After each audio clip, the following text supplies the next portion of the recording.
Hello, hello, hello. It is Monday night. It is March 27th, 2023, and you are with the RotoHeat IDP Heat Seekers.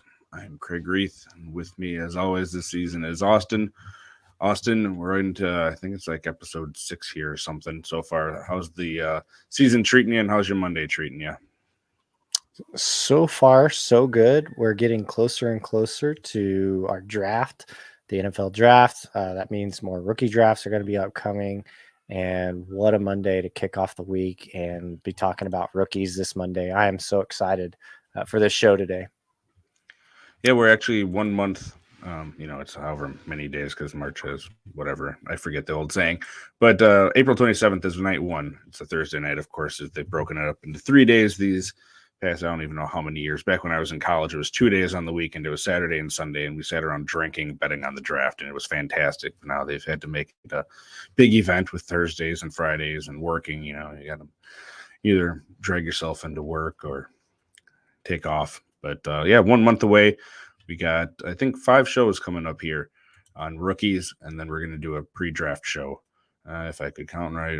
Nope, we have 4 shows. So 4 shows, and then our pre-draft Monday night predictions that we've done the past few years. So that's certainly going to be fun. We're going to kick it off this year with safeties. So again, these are people that, generally speaking, are seen to be safeties in the current 2023 rookies. Some of these guys we're going to talk about are going to have versatility where they could play nickel, they could play both safety spots, maybe more one than the other specifically, and we'll get into all of that tonight. But we're going to start it off with whoever Austin wants. We got a list of these guys we'll try to get through. Who do you want to be talking about first here tonight, Austin? Oh, you're on mute. Sorry. Let's unmute it. All right, let's go. So we got a lot of players in here on that have a lot in common, but let's go with one of my favorites on this list who has less in common with all the other players just because of the conference that he plays in. Let's go out in the Mountain West. We're going to start with JL Skinner, my favorite safety in the draft. He was a 3-star high school recruit. He will turn 22 in about a month, so you love the age, nice and young. He's not too old. So coming into the league, he's a second team All Mountain West player in 2021, and he was first team in 2022. He played a lot of positions for Boise State. He spent 4 years there, and he was able to move around the field. One of the things that I love about him the most is just that versatility at 6'4" and 210 pounds. You love the size. I mean, he's looks like he's got the NFL body right now. Coverage, not the best in the class, I wouldn't say, but he could hold his own. I mean, he's definitely going to be serviceable, excuse me, on the back end of any defense. But the thing that I really like the most about JL Skinner is his willingness to come up and tackle and his ability to play all over the field for defenses to be able to utilize his athleticism, his physicality, his speed, all of those things that you like to see from a safety. Being able to utilize that anywhere on the field. So from a safety perspective and a fantasy football perspective, the one thing that this really does great for a safety with that kind of skill set is that, it allows for them to generate fantasy points for you in more ways than one. So, typically when I see a player that, is, just really good at coverage or just really good at one thing or the other, like, I typically will take a little away, but JL Skinner is versatile enough and his game is versatile enough that I really think he'll be a good fantasy asset. What are your thoughts? Yeah, I like him. You've been talking about him since early on in our sort of rookie review process. His size and versatility, of course, is going to be a huge asset in the NFL these days. They're always looking, whether it's linebackers, linemen, defensive backs. If you can play multiple positions well enough at that high of a level, they're going to find a way to get you on the field. And it's always helpful to stay on the field for those 3 downs. If you're just a hard-hitting safety like some of these guys still in the league, where you're more of a box guy, throwback to the old school safeties, there may not be as much for you if you can't stay out there in coverage with these guys. But I don't think Skinner is going to be a guy that's going to have a ton of those problems. One thing I saw, and we'll have to see how it plays out at the NFL because it is a big difference from being in the Mountain West to the NFL, is he might need to pack on some more bulk, muscle strength for that frame because he is a tall guy, but he's really not that much of a difference weight-wise. And to hold up at the NFL, I'm not saying he can't do that, but to just be able to be out there consistently and wrap up and keep the tackle on a lot of these bigger guys in the NFL. And that's certainly something that's doable. We see a lot of that from year 1 to year 2 or year 3. But packing on some more of that, again, coverage, some of that has to do with his size. He's probably not the best out there, but he certainly holds up well enough. And like you said, he's great. Those big safeties, you love to see it. And there aren't a ton of big safeties in this class, sort of looking near the top. So he does really stand out in that regard. And he's been a fun guy to watch. And I don't think he gets the coverage like you had mentioned, pun intended, probably because of where he played compared to some of these other guys. We got a lot of big name schools on this list. Yeah, agreed. And you look at the measurables for JL Skinner, and unfortunately, did he have his pro day? I know he didn't participate in the combine, did he? I don't think he's had his pro day to this point. I couldn't find numbers when I was looking at it, but just looking at the info that we have on his size and weight for a safety, that looks great, and he didn't look out of his element anyway. Yeah, no, I mean, he graded out really well. Size and weight for comparable players and positions, and this is we're looking at his RAS score, of course, and for the height and weight, I mean, he's scoring really well. Definitely want to see if he has a pro day coming up. I'll keep an eye on that. That's something I want to watch. Actually. Okay, wow. Yeah, I need to definitely check in and see what the results of that were, what all he participated in, and maybe how he grades out against other guys in this class, or even just in general. I'd be curious to know. Let's see if we can find out any sort of breaking news on here. And while you're talking that, we'll talk about some of his stats and some of the things that I thought were, stood out to me. So, in 2022, he had 4 interceptions. Last year he had 2. So, you like to see that. A lot of times you'll see guys, like you mentioned, that are hard hitting safeties, or they get a lot of tackle volume, but they don't really make any plays on the back end. Again, he's not an outstanding coverage safety, but you'd like to see his ability to make plays on the ball and be aggressive to the ball. And then that translate into turnovers, of course. So that's something that, you love to see at the NFL level. And it looks like he did not participate in his pro day. He had surgery for a torn pec back at the end of February. They expect him to be more than ready by June. He expects to have a full recovery. Injury. So, it's a tough injury, but I mean, something like that where you're going to be recovered probably isn't going to have a huge effect on his draft stock. He's probably still, my best guess, like a day 2 guy at this point, with the injury and everything taken into account. Sure. All right. We're going to jump around to probably one of the lesser known guys on this list here. We're going to go to LSU. We're going to go to Jay Ward. So Jay Ward was a 3-star high school recruit going into college. He had 4 years at LSU. He transitioned from a cornerback to a safety. He's got kind of a smaller frame. We talked about that for some of these guys. He got decent height, 6'1", 188, not a ton of weight on there. I already said, that can be sort of fixed there. The relative athletic score, which if you don't know, you can find this online. It's sort of a composition that they put on there of all the different metrics. They have a composite size grade, explosion grade, and then speed grade, doing the different splits. And then they look at all of the guys, and I don't even remember the time frame. It says on the website there, but this is going back to the 80s at least, I think, where they're putting all of these people that they have the information in, and then they're comparing them to other people at the same position. You can change the position to play around with it if you think this guy might have been a college safety, but we want to make him a linebacker. You can find all that fun stuff on there. So go check them out and drop them some money. Again, that's relative athletic score. But his was pretty decent here. If you look at what he had an 8.17. He was a productive guy at LSU. And again, one of the things I like about him, sort of talked about it with Skinner, although it's different. He has, he being Ward, has a nice general versatility too. He comes from that cornerback background and is able to play nickel corner. But, when you are smaller, when you don't necessarily have that same amount of strength and all that, it does lead to some issues in run support. When he did play coverage safety, I didn't think he looked as good at that. And he did have quite a few penalties while in coverage, which sometimes guys fix that, and sometimes guys end up just having an even worse problem at the NFL as the competition level goes up. That's always something I kind of look at if someone's grab happy in college. It probably isn't going to get fixed at the NFL level, but Ward is a nice guy from that positional versatility. He was pretty productive for LSU. His junior and senior year, his stats were pretty much the same. And he's another guy that I think has a good shot to go sort of in that day 2 of the draft class. There's a lot of safeties that I think are going to fall into that range. And it's going to be similar when we talk about the edge players. I think there's a strong class, much stronger when you're comparing edge to safety. But it's when you have a lot of people in that same tier, I think they get pushed down a little bit because people can continue to find value later on. But I've talked enough. How do you feel about Jay Ward here, Austin?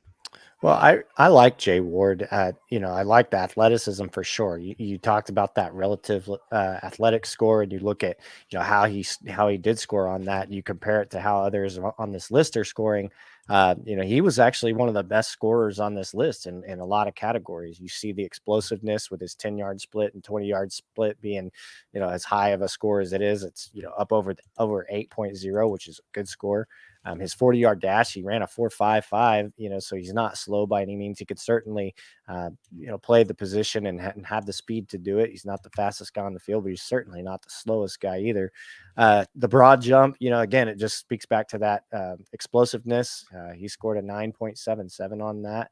He had an 11-foot broad jump. So he does a lot of things well athletically. I think the one thing that I mentioned, or that you mentioned, was just the size, 6'1", 180. You look at the production in college, it looks like he was able to, generate some tackles. He's a willing tackler. He cleared 60 tackles, 60 total tackles for both of the last 2 seasons. But the thing that sticks out to me the most is those pass defended. I mean, each year he's got 4, 4, 6, 3. So he's actively playing in coverage and he's actively making plays on the ball, which I think is a good thing. Now, again, at 6'1", I don't know, how much that translates to the NFL. Is he be, for fantasy purposes, on one hand, it's like you like guys that get the ball thrown their way, right? Like you like that kind of volume, opportunities to get, not only tackles, but pass defended, scoring. So I don't know, we'll see how it plays out. I think it'll depend on where he lands too, right? So, if he lands somewhere where he's just a depth piece, or maybe he's a rotational guy, that might be something to keep an eye on, versus if he lands in a favorable situation where, team's looking for a young guy to just step up and make a play on a weekly basis. And, if he lands in a position like that, I could see his value go up, but he's definitely on the list. He's a little farther down for me in terms of ranking these safeties, but he's an intriguing prospect nonetheless. Absolutely.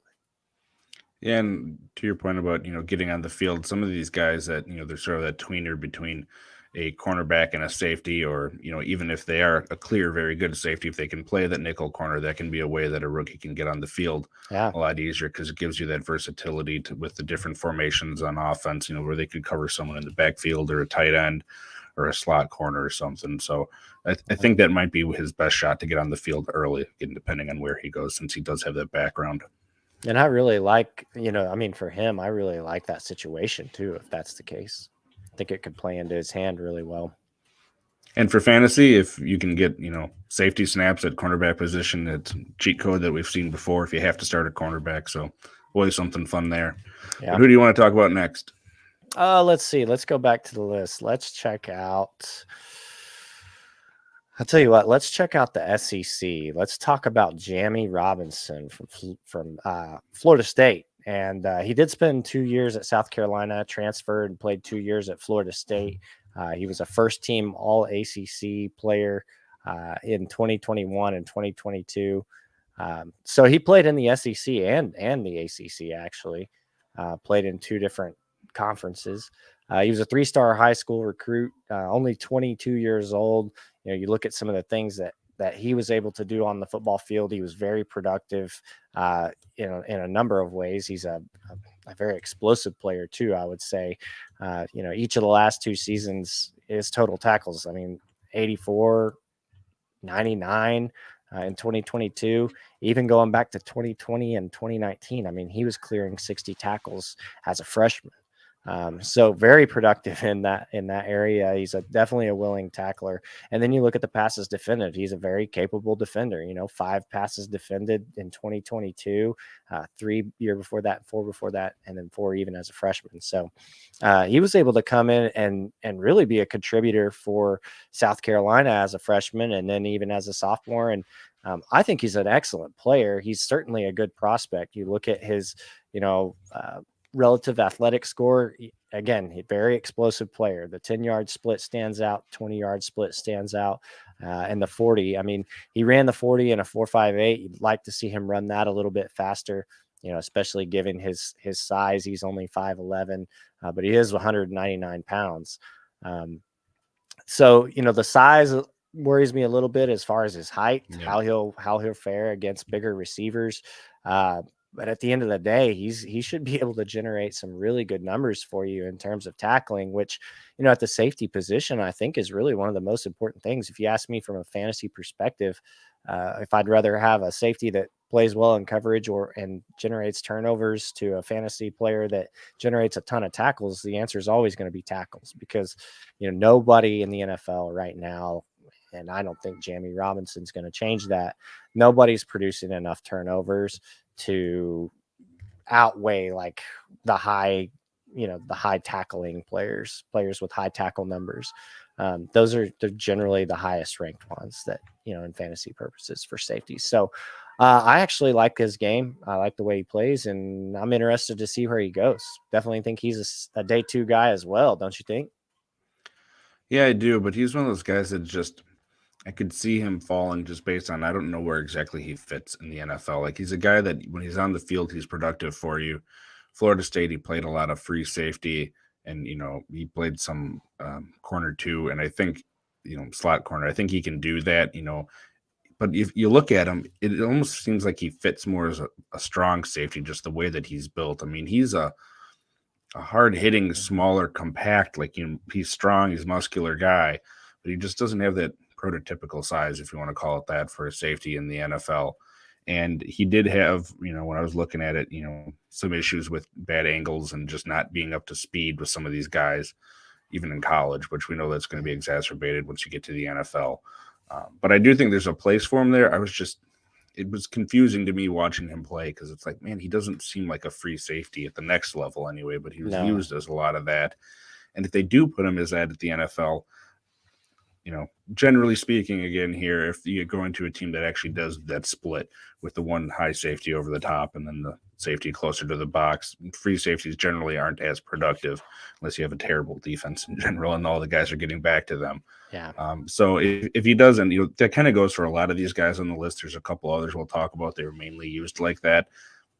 For fantasy purposes, they might not even go as high as they do in the NFL, because, of course, we're looking for different things in fantasy football than we are in the NFL if we were to project ourselves as a GM. So fantasy-wise, I'm a little conflicted on where I think he's going to end up when we see where he goes. But certainly, with what we've seen from a college-level production-wise, he does have a nice place in the NFL going forward. Yeah, I definitely think with that 40 time too, like we talked about, almost being a 4.6, I don't really see him being the kind of player that you would want to send for over the top coverage at free safety. Yeah. He definitely seems like he will be a better fit at the strong safety position. All right. Well, I'm going to keep us in the state of Florida anyway. I'm going to go to Rashad Torrance II. So he was a 4-star high school recruit. He's an early recruit. He only had 3 years at Florida. 21 years old, 6 foot, 193 pounds. So he's got a nice, profile makeup. He's sort of a guy that's fallen when you kind of look at, this happens, of course, from some of these guys where he came out into college from high school and what was projected out of him. He wasn't one of the guys that really stood off the page, and it kind of seems like he's not necessarily projected to be one of those guys that is highly drafted. He's probably a later day 3 type of guy at this point. But he does have some interesting stuff about him. And if you're like one of us, if you go to places, look up stats and stuff like that, you have to find there's 2 different names, like on Sports Reference, Rashad Torrance, and then there's Rashad Torrance II. They must have added the second after the first 2 years. But his stats are split up that way for whatever reason, if you go to look him up. So this past year anyway, I mean, he was productive in terms of tackles. He had 84 combined tackles, but that was about it. You know, he had one pass deflection. He didn't have a whole lot from what you'd like to see for a safety. His relative athletic score too, it just wasn't great. You know, it was a 3.38. That's pretty low on there. And he was pretty strong comparatively. I mean, 20 bench press reps is right up there, but the rest of his stuff he didn't test well, and he didn't flash coming off the page. You know, his speed, burst, agility are not there with what I'd like to see, even though he's a guy that came out good. It seems almost like he just didn't progress a whole lot from when he came out in college. And I still think some of those measurable things will get him drafted, but I expected a bit more watching him. So it'll be interesting to see where he actually ends up going. How did you feel about him? Yeah, he's a strong guy, right? Like he loves to play physical. He's, the size is good, 6 foot, 205 pounds. He's a pretty thick guy. He loves contact, and you can see that in his game. He did some things on film that I thought, oh, that looks really great. And then he did some things at times that I thought, that's really not so great. Yeah. His 40 time is really concerning to me too. I mean, look, I don't think that a 40 time makes or breaks a player, but a 4.72 is really tough. It's really tough, especially in the NFL. You got to be able to run with guys. You can't just physical your way through the NFL. You're going to end up hurt. You're going to end up unavailable. You got to be able to bring more to the table. So while I like his energy and I like the way he plays and I like the ferocity that he plays with, I do think that he lacks some of the athletic skill that it takes to, that you look for at the NFL level. I definitely think a 4.72 is reason for concern.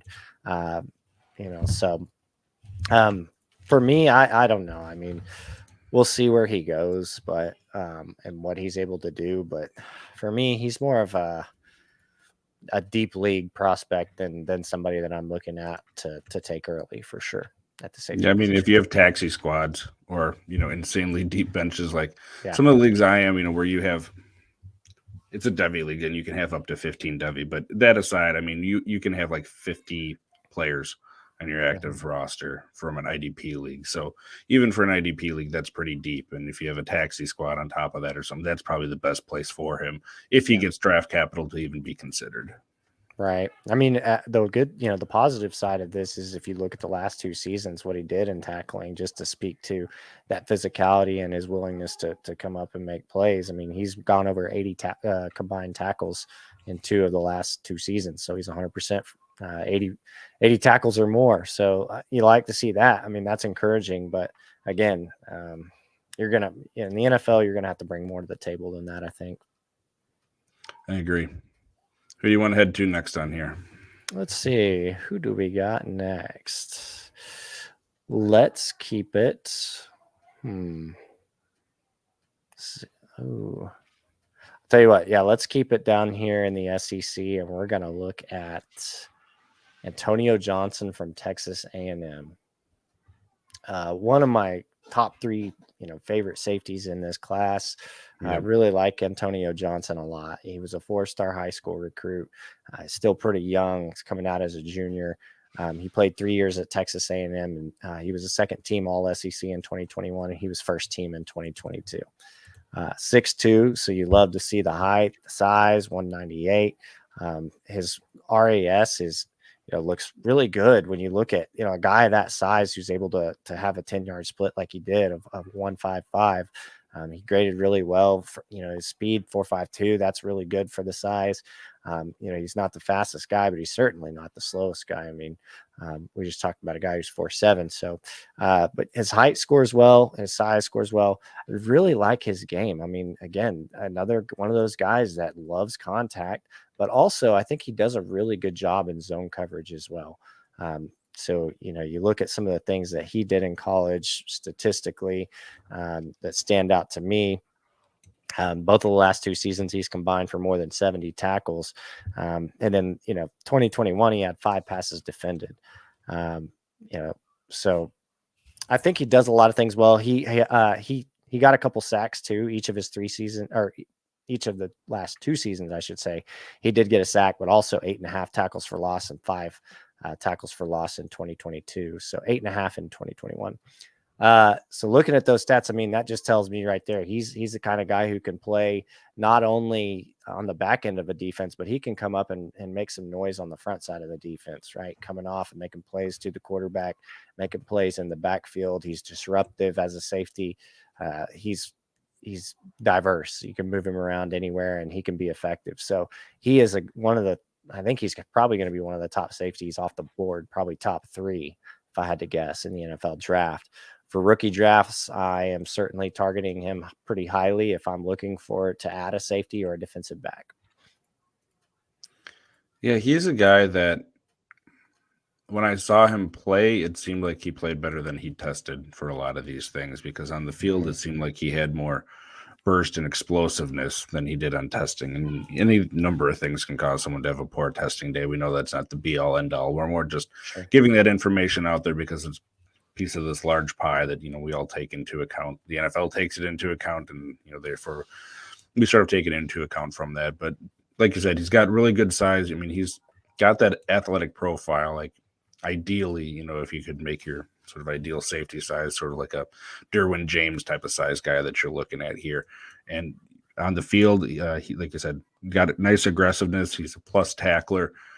The only thing I really didn't like is, when he was more of a deep safety, he didn't seem like he was as effective, and that could be for any number of different reasons. I liked him when he was up closer to the line of scrimmage, being able to use that tackling and that size to make plays rather than chasing people down. So, again, he was used more as a free safety, a deep safety in college. See what the NFL does with him. But I think from my unexpert, untrained eye, just one of these guys out here telling you what we see on the field there, I liked him better closer to the field, and I think he can be more effective at the NFL that way. But having that flexibility to do both of them like he did in college, again, teams are going to like that because they know you get put in that position, or we want to try you there, you're not going to be completely lost. So yeah, I don't know exactly where I have him at the moment. I didn't write my rankings down with these, but he's one of my probably top 3 or 4 guys. Yeah. And he's young too. I think he turns 22 this year, which is nice, for NFL teams, that they're not going to have an old guy, quote unquote old, old relatively for the NFL at the end of that first contract, and they're going to be able to get some years out of him if they like him. Yeah, talking about that coverage, like you were saying, over the top, he doesn't look like a guy you want to have and turn his hips and run necessarily. But when he has the play in front of him, he does pretty good in zone coverage. Something that I kind of noticed was his ability to see the field, break on the ball, and play intelligent, and kind of know what he's capable of. I thought he did those things really well. But I did see some of that, like what you were talking about. Probably don't want to match him up against the fastest guys on the field, Tyreek Hills and Jalen Waddles of the world. All right, we're going to do one of the bigger names in the draft here, actually, that I've seen talked about quite a bit here, Christopher Smith II. So played 5 years at Georgia, and, you're going to see a lot of these guys have more years. This is relatively actually an older just draft class in general because of the issues that we had, with the COVID year and all of that stuff. So you're going to hear that a lot probably throughout our rookie talk here. But he's not that old. He turns 23 right before the draft. He was the first All-SEC in 2022, and a unanimous All-American in 2022. 5'11", 192. So he's, again, one of those sort of smaller guys when you're talking about these players. But he plays bigger than his size would suggest. He was good in run support, good in pursuit. I thought he was better closer to the line too, and I know you can't have all these guys like that, but I'm hopeful because I liked him better there, and I think, again, for our fantasy purposes, it would be better. He can utilize his intelligence wherever he's on the field. He's a good leader. He's instinctual. He has a lot of the stuff that you like out of him. He's just, again, not your sort of prototypical size, and that makes you wonder what the NFL is going to think of him. That said, coming from a big school, he's played in a lot of big games. He's been with a nice, NFL sort of talented team, if you want to call it that, with the past Georgia teams he's been at, and he's been productive while he's been there. The thing about it, his testing just wasn't great, and again, who knows exactly why, but his relative athletic score was a 2.67. I think that's the list of all the safeties we're talking about here tonight. His 10-yard split was all right. His 40-yard dash, again, wasn't horrible. It was a 4.6.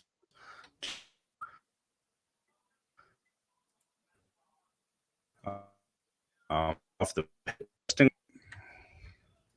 jumped off the video more when you're actually watching him play on his tape than you did with testing. And it's always interesting when you have that disconnect between the two. I know a lot of is a top 2 safety.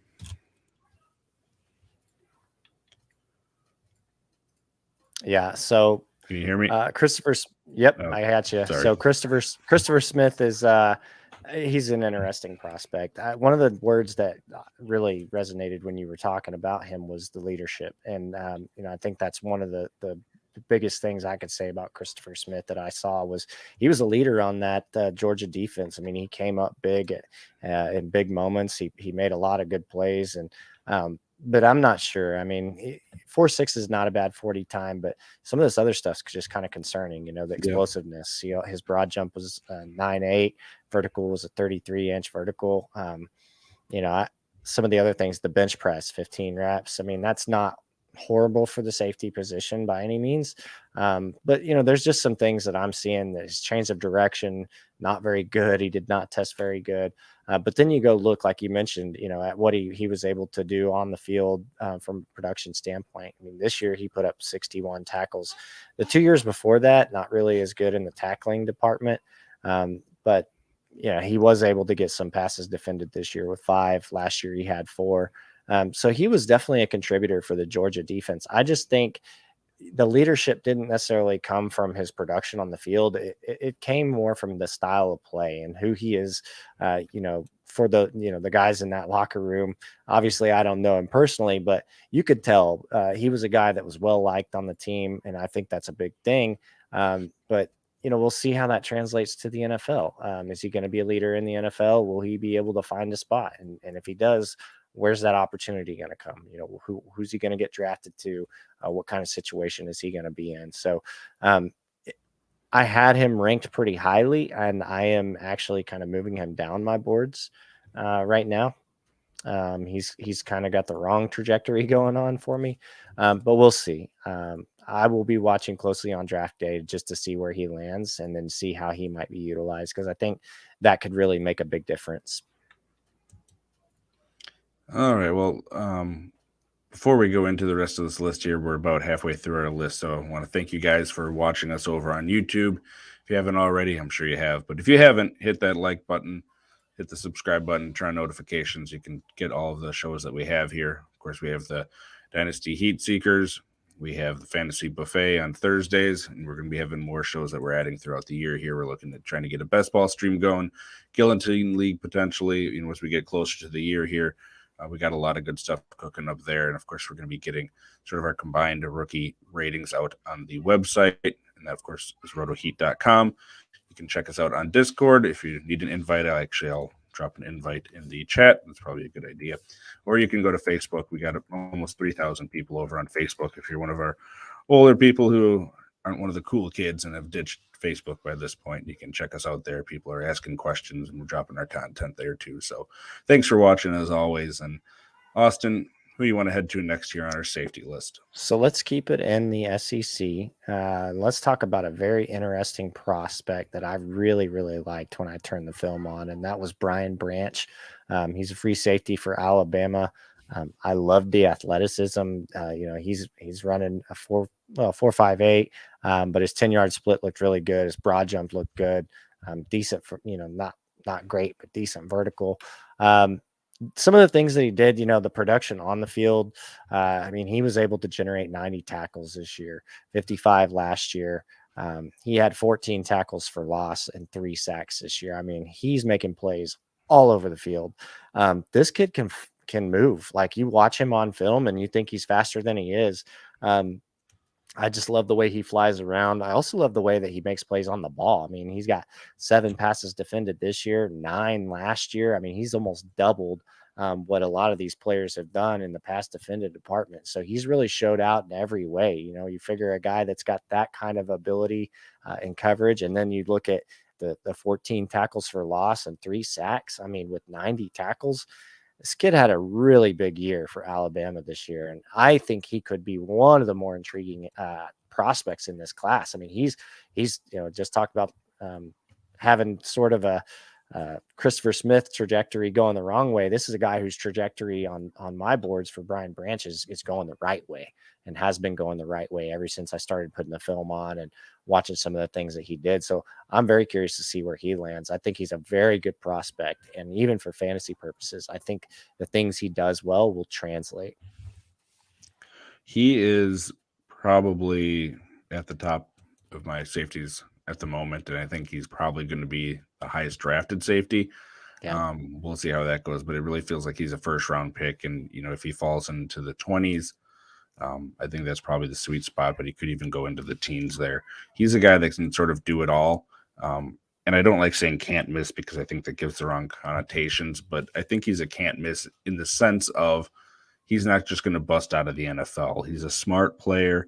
He's got range. He's fast. He's got good strength. He can just do everything that you want him to. Now, whether or not that translates to fantasy production, that's going to be a matter of a whole lot of different other things. Is he able to get on the field as a rookie? What team is he on? How are the linebacker? All sorts of stuff. But of note also, he was number 4 in PFF's college coverage ratings for safeties with an 86.4 last year, which was, fantastic. And there's a couple other guys that were on that top 5 we'll talk about later on. But yeah, you can nitpick and try to find something someone can improve upon, even veterans in the NFL. But in terms of rookies, he sort of kind of feels like the complete package that you'd want for a guy coming into the league at this point. So yeah, I really like him too. And we're going to talk about, since we're already there, his safety defensive backfield mate, Jordan Battle. Jordan was also a 4-star recruit coming out of high school, 22 years old. He played 4 years at Alabama, first team All SEC in 21 and 22, third team AP All American this year. He's got decent size too, 6'1", about 210. So he's got that going for him.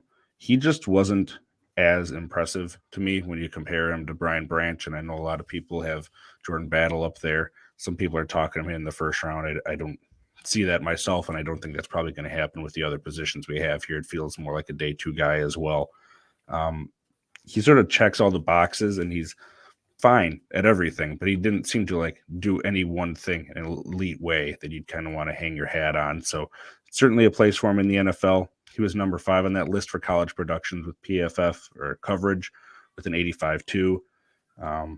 And yeah, he's certainly fine. I think he's probably going to have a long career in the NFL. One of the things I saw, his pursuit led a little to be lacking, and compared to Brian Branch, certainly his tackling wasn't as explosive or consistent, but nothing that's going to be a problem, I don't think, at the next level if he ends up being a starter. And I think he probably will at some point, but he just wasn't as exciting to me than Brian. And I'm curious to see if you think the same. Yeah. So I think the thing that helps him out is he actually did really, really well in his testing. He ran a 4.5 40, 4.55 40. But his 10-yard split looked really good. 20-yard split looked good. His height, weight, even his bench press. He put up 17 reps on bench. So he did a lot of things. He tested really well. But I think the other thing is, he's pretty consistent, right? So 71 tackles in 2022, 85 in 2021, 66 in 2020. He was pretty solid and pretty consistent for Alabama. And while he doesn't really do one thing extremely well at an elite level, like obviously Brian Branch, has some of those qualities where you look at it and you go like, oh wow, this is he's really good. The one thing that Jordan Battle does is he's consistent and he feels pretty safe, right? And he feels like he will have a spot in the NFL somewhere, just because he is a well-rounded player. He's not a complete package, if you will, but it's very balanced what you're going to get from him, very consistent. And I think teams are going to like that, especially from a strong safety. You like a guy who's consistent for you, who can make plays, tackling especially. Not really the greatest in coverage. You wouldn't have to rely on him as much for that, I don't think. But he was a good pairing with Brian Branch. And I think he complemented Brian Branch really well. That was the one thing that I kept seeing on film was and these guys they complement each other really well. So while he does do some things different from Brian Branch, it's hard to compare him against Brian Branch, because I agree with you. He does seem like the best safety in football. And it's close, but Brian Branch he's got a pretty good head start. So, but compared to the field, I mean, Jordan Battle, I think I probably have him in my top 3 or 4 when I look at this list. Yeah, I think, again, he's probably in my top 5. I don't want to speak out of turn. You can go to RotoHeat.com, find all of our IDP rankings for our rookies, and combined with offense, we're updating those about every 2 weeks or so. We have another update coming out soon, so you'll see names changing, coming on the list, falling off the list. Each of us, Brad, who you saw a couple weeks ago, Austin and I rank 50 apiece, and you can see all of them listed on there, but that's changing pretty regularly, especially when you get down towards the end of the list. And I agree, there's certainly a place for him in the NFL. He'll probably have a long career. I guess it just wasn't as exciting to me watching him compared to what you saw from Brian Branch on the field. But on the other hand, like you said, the testing for Jordan Battle, positional wise, was much better. And the NFL does pay attention to that stuff. Now, they're not going to completely discount a great player on the field that's productive, coming from a great college, great pedigree like, Brian Branch. But Jordan Battle will be fine, and he has the better name. Jordan Battle is just a great name for a safety in today's NFL. Name. It is a great name. All right. Why don't you pick another one here? Okay, let's see. We'll do one more in the SEC before we skip conferences, and we'll talk about our last SEC guy on here. I believe that's going to be Jalen Green. Jalen Green played at Mississippi State. He's a free safety. Height looks good. Weight looks good. So you like the size. He hasn't really tested yet. I'm not sure if his pro days happened. We don't really have any testing numbers, but when you watch him on the film, he seems like more of a guy who does do better in coverage, which bodes really well for him being a free safety. He didn't get quite the tackle numbers that you would like to see, only 50 tackles in 2022, 36 in 2021. But he did have 7 passes defended last year. And then in 2021, he had 4. So he was able to do some things in that area that I thought were really, really good.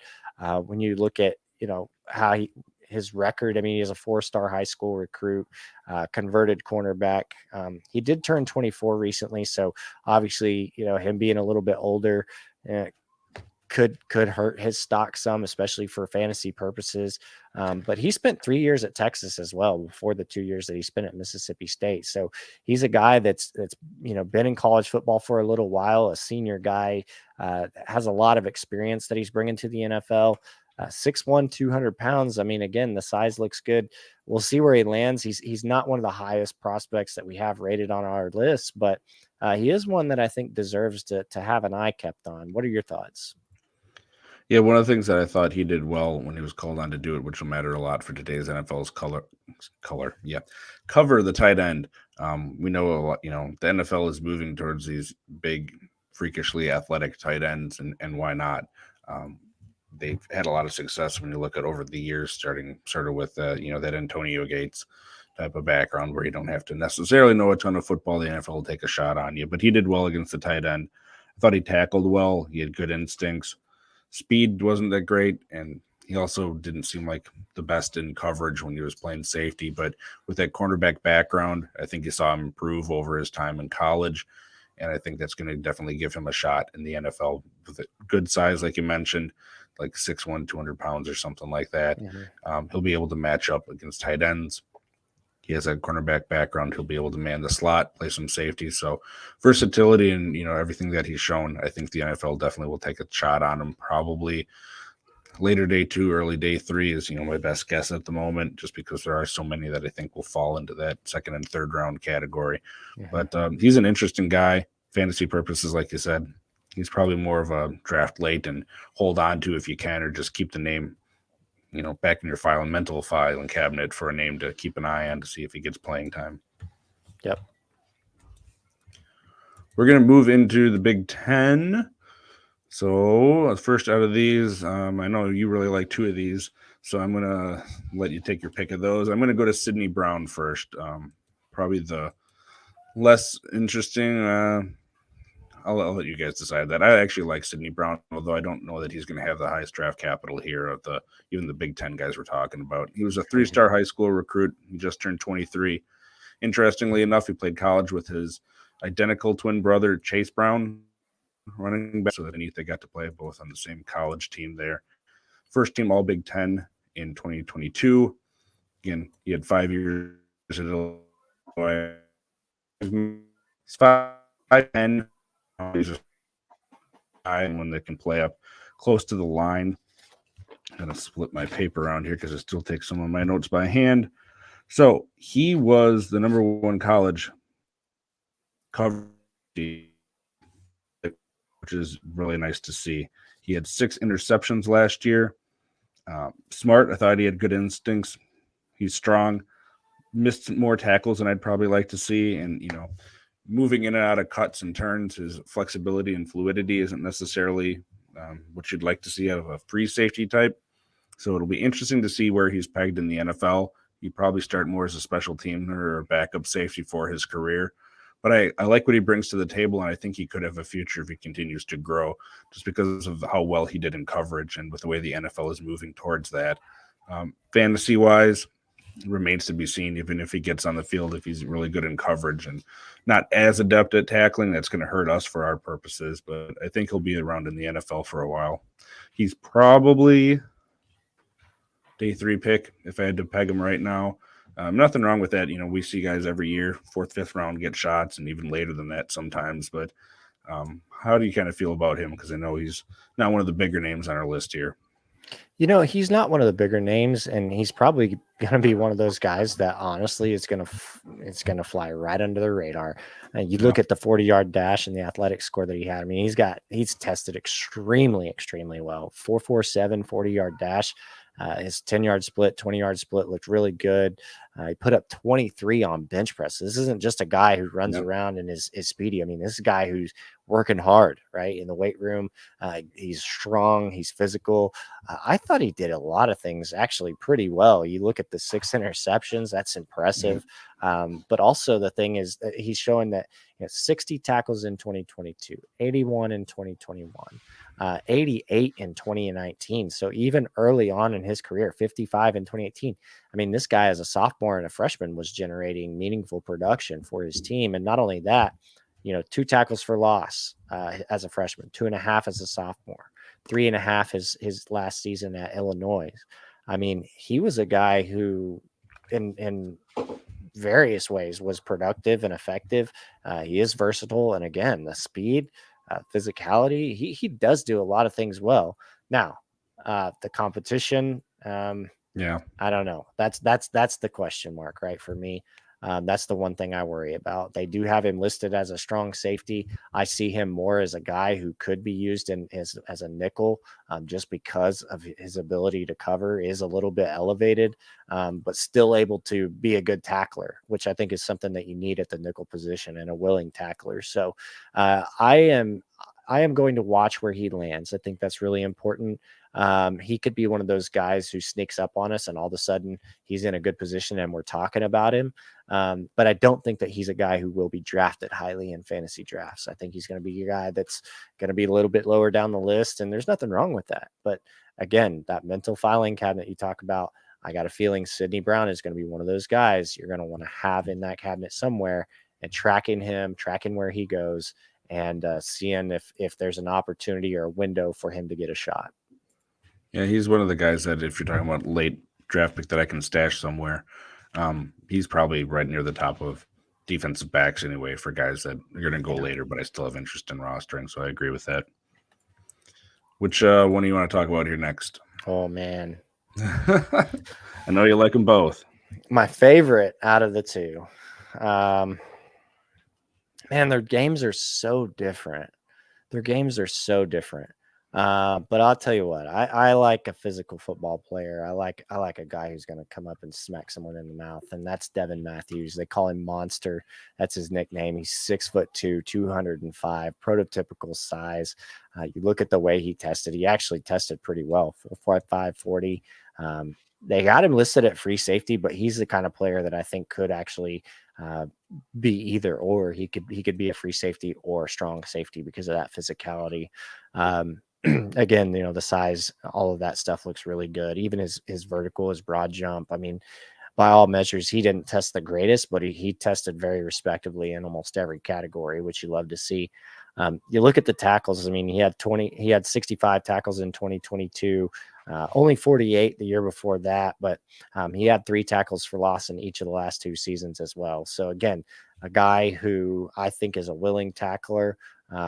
He was able to generate some turnovers, 1 interception in each of his last 3 seasons.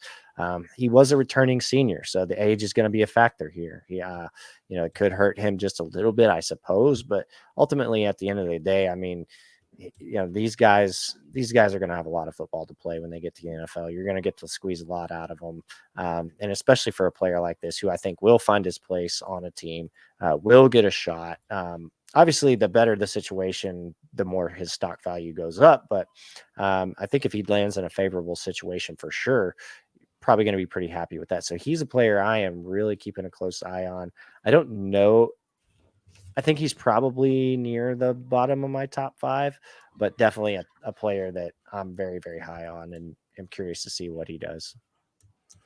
Yeah, I'm curious to see what the NFL thinks about him, quite honest, because there isn't a lot of buzz about him at all anywhere. And we see every year that doesn't necessarily mean anything. I mean, the Patriots are usually the laughing stock of that joke when they take Cole Strange in the 1st round and people have him in the 5th round, or, Logan Mankins historically, if you go back to Mel Kiper saying who when he got drafted, So not everyone in the media having someone on the radar doesn't necessarily mean they're not going to be drafted high. Doesn't mean they're not going to be fantasy productive. And if you look at, just the physical makeup, which is a big part of what the NFL is looking for, because these are the top of the top when you look at athletes, Devin Matthews has that. And he does stuff well with it. I think he's a good tackler. So size against the run defense, he certainly could be one of those hammers. And I agree. I think he probably does fit better in the NFL at a strong safety. If he gets drafted and put somewhere where his skill set doesn't align with what they want him to do, which unfortunately does happen for players every year. People get put in positions that aren't the best for their skill set. It's something you're going to have to take into account when drafting them, because that can change. New coach comes in and tries something different. A lot of different things can happen, but it feels like he's probably a day 3 pick right now just because he's not being talked about. Yeah. And is he going to get that draft capital, and is he going to get a chance? Because I agree, there's a lot of interesting stuff about him. But again, talking about the team he's on, Indiana isn't a powerhouse for football either. And, how much of that is going to matter with where he goes. Every year you have these players, at least I do, where you plant your flag on them. Devin Matthews is kind of my plant my flag guy at safety. So I'll just leave it at that. Well, someone bookmark that and tag us on Twitter or come back after our show. And someone will. Someone's going to take us up on that. They've already they've already done that. They've clipped it, they've bookmarked it, and they're ready. Looking, it looks like it's. I can't even tell that. I think it is Monday, May 1st, is going to be our show after the draft. So come back to that. The whole draft will be done at that point. You can come back and hear our takes, and we'll see where some of these guys that we have interest in now actually end up going. Yeah. And speaking of you having interest in, I know you like this guy a lot too. Jair Brown, 3-star high school recruit, 23 years old, 3 years at Penn State, 3rd team All Big Ten, 21 and 22. Definitely a little bit smaller than Monster Matthews. Brown is 5'11", about 205. He's versatile, cornerback and safety play, but he's physical. He's a plus in run support, even at that size, which I like to see. He's got a lot of energy. He's got 10 interceptions in 2 starting seasons, which is fantastic. You love to see that out of guys. He had a fine, relative athletic score. Was nothing to write home about. It was 5.77, I think. His 40-yard dash wasn't fantastic, but it wasn't the worst we've seen on here either, like a 4.65. Bench press he did already at 18 reps. He's a little bit shorter, again, than you'd like to see, so he doesn't have that prototypical size. But overall, I did like him a lot. I know another guy that you were talking about early on in our chats over at Discord. So where do you have him sort of in your rookie safety rankings at the moment? Again, he could fall somewhere in the bottom, probably of the top 5, maybe 4 or 5. There are a few guys I have picked out here that I'm like you. And he's one of those guys that when I'm go through and I pick guys out that I like, when I put on the tape, I really do like what he does. 70, he's very consistent in the tackle department. 74 last year, 73 in 2021. So he's consistently getting tackles. He did have 4.5 sacks this season, which I thought was really impressive, was to go along with 7 tackles for loss. So that just shows you how effective he can be in the backfield and disruptive. He can be, able to utilize, not only his, strength to close in and make the tackles and wrap up, but also that explosiveness. He did have a good 10-yard split, 20-yard split. You would like to have seen him run a little bit faster 40, but again, these measurables, they're not the end all be all. Sometimes you got to just suit it up and go out there and see what somebody puts on tape. And this is one of those guys who, I can discount some of the athletic score when I see what he's able to do on tape. He is a pretty good coverage guy. I mean, 3 passes defended in 22 with 5 in 2021. So he was consistently put into coverage and they trusted him to do what he needed to do. And he did that. So I don't know, at 5'11", that's probably the only thing that I will say, the measurable that does concern me. Is it a deal breaker? No, it's certainly not, because he's bringing 205, 210 pounds to the table. So, he can deliver pretty heavy hit, at times. So, but I don't think that's necessarily his game. I think he is more versatile than that. When you watch him play, he's not all about hard hitting. He's not all about tackling, even though he's consistently done it. He's quick. He moves around the field. He makes plays a lot of different ways. So he's a guy that I have my eye on for sure. I want to see where he gets drafted again. And then that'll kind of depend on where he lands on my draft board. If he moves up or moves down, we'll see how it shakes out. But I like him.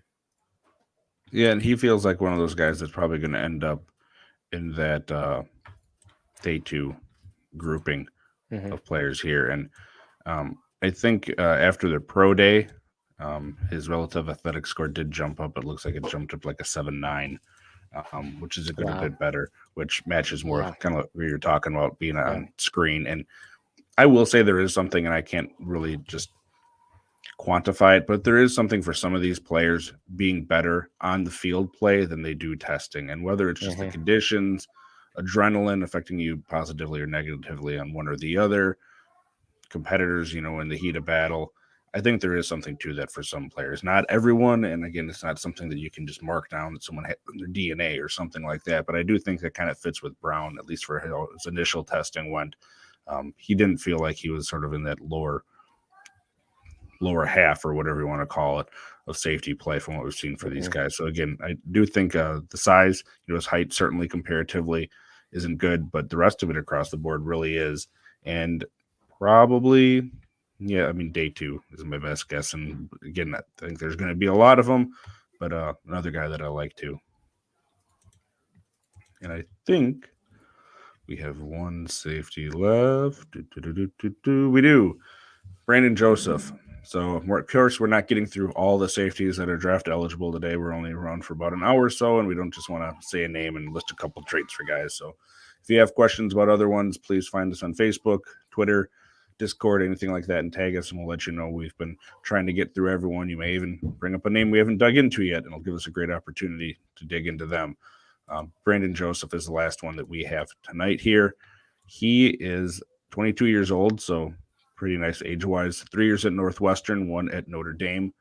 He kind of petered out in terms of production, which isn't always the greatest thing to see. He was really productive early on in his career. He was the Big Ten Freshman of the Year at Northwestern. His first team All-American, All-Big Ten. 2021, he was second team All-Big Ten. And Notre Dame, he didn't really live up to the hype coming to a bigger college school.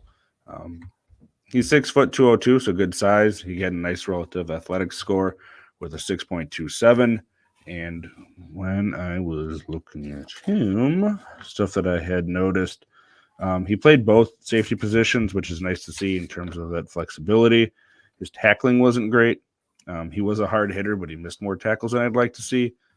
Got that great size, and I thought he had decent instincts, but he also just made more mistakes while he's out there, whether it's in pursuit or tackling, than you want to see. And yep, that can be fixed, but at the same time, teams don't like to see that. When you're making those big mistakes in college, how is that going to translate? And add that into the sort of downward trajectory, I'd say, from what he showed initially. probably isn't as high as he could have been, with better college production. If he had performed better in college, he could certainly be way up higher on this list because of his size and the athletic traits that he has. But I'm really confused on where he's going to go with just sort of the difference between what you see in him as far as what he could be and just some of those mistakes that he just relatively consistent. So where are you having him at sort of in your rankings here? I think pretty, right along the same lines of what, you're talking is, the testing really didn't look too bad. Looked fairly good, but when you watched him on film, for me, the testing didn't really match what we saw on the field. Too many times we saw him making mistakes that were obvious mistakes, not only with the pursuit, but sometimes even in coverage. Just felt like he was kind of out of position, a little bit indecisive on where he needed to go. Some of those things. So he's going to, you have to clean that up when you get to the NFL. You have to be a cerebral player. You have to understand coverages. You have to be in the right places at the right time. You have to know, understand what you're good at and what maybe you're not, and try to put yourself in a position to succeed based on that. So from a coverage standpoint, if you're not the fastest guy on the field, you gotta turn your hips. You gotta go. You gotta be decisive. If you're not going to be able to break on the football, you're probably going to want to trail a little bit closer, do those kinds of things. And, there was just some things that I saw that I was like, man, I don't know if I like this guy. And I actually have been watching him since last year. Last year he put up 79 tackles, and 4 passes defended, a tackle for loss, a sack. He was a guy that I thought, oh man, I'm going to check this guy out. And then going to Notre Dame, I thought, man, that could be, that really could be confirmation that, hey, this guy, he might really be able to play. And then, this year it felt like he just kind of took a step back for me. Only 30 tackles, wasn't very effective at tackling. Even the missed tackles, you saw a lot of those, kind of a liability in coverage. So he really took a big step back, and that's unfortunate. We'll see if he's able to work his way into the NFL. Sometimes guys can do that, right? They just work hard, and they work their way into a job. As crazy as that sounds. For me, I don't think that's super likely. And I think it's almost fitting. We kind of talked about Brandon Joseph towards the end, even though we did have some good players here at the end. I personally am not super high on Brandon Joseph. Yeah, I really want to like him more than I do. And maybe he'll prove us wrong. I hope he does. I hope all these guys are all pros throughout their career and prove us wrong on everything. But we have to be realistic with what we see and give you our honest opinion, whether that ends up being right or wrong. So hopefully you've gotten something out of that tonight. We'll be talking about linebackers next week, and we know that kind of gets blurred with whether you're a linebacker or an edge or defensive end on some of these guys. So if there's guys you want us to talk about, sort of have our list we'll be sorting out throughout the week. Let us know. Again, Facebook, Discord, Twitter. We'll throw them on there and make sure we get to them. But anything else you want to add towards the end of the show here tonight, Austin? No, just thank you everybody who's been subscribing to the RotoHeat YouTube. For those of you who follow us on Discord and interact with us on the Facebook groups, thank you guys so much for just supporting RotoHeat. We've really enjoyed the growth that we've seen in the last year, and we love that we're continuing to grow with you guys, and that you guys are enjoying the content that we're bringing to the table.